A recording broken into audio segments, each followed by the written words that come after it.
The light shining into this cockpit is not from a floodlight. It's actually from a laser pointer. This video, produced for the U.S. Air Force and the Federal Aviation Administration, or FAA, shows how dangerous it is for pilots when people point lasers at airplanes, jets, or helicopters.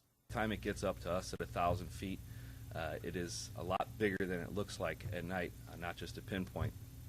So as it hits that plexiglass, the light disperses more throughout the cockpit. At an FBI news conference, St. Louis Metropolitan Police Officer Doug Reinholz talked about how disorientating it was when he and his partner were lasered while on night patrol in a helicopter.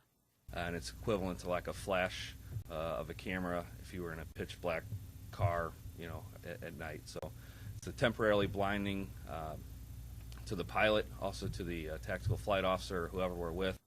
Justin Stouter of suburban St. Louis pointed the laser. It took only minutes for officers to find and arrest him. I guess I'll give a public apology to the pilot.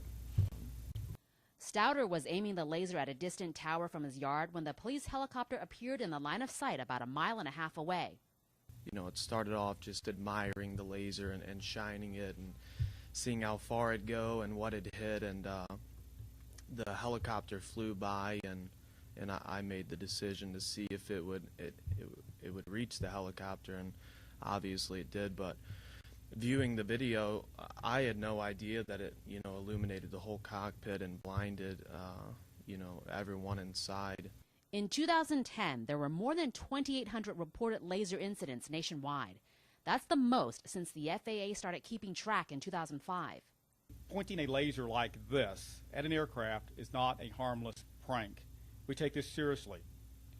These people standing here represent almost a dozen agencies that formed the St. Louis Laser Strike Working Group to combat this problem.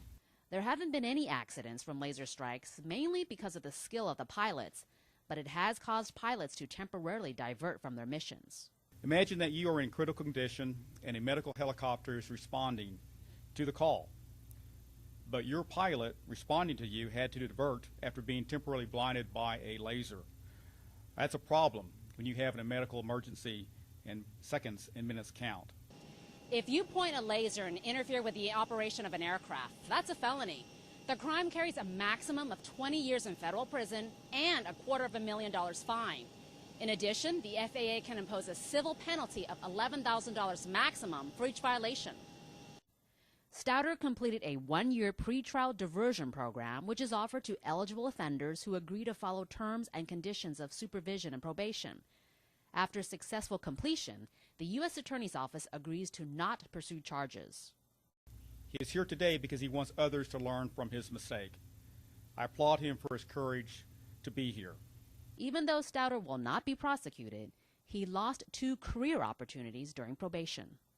So it was really a selfish mistake. I don't know if the pilot has children, but if that aircraft would have went down, it would affect so many people aside from myself.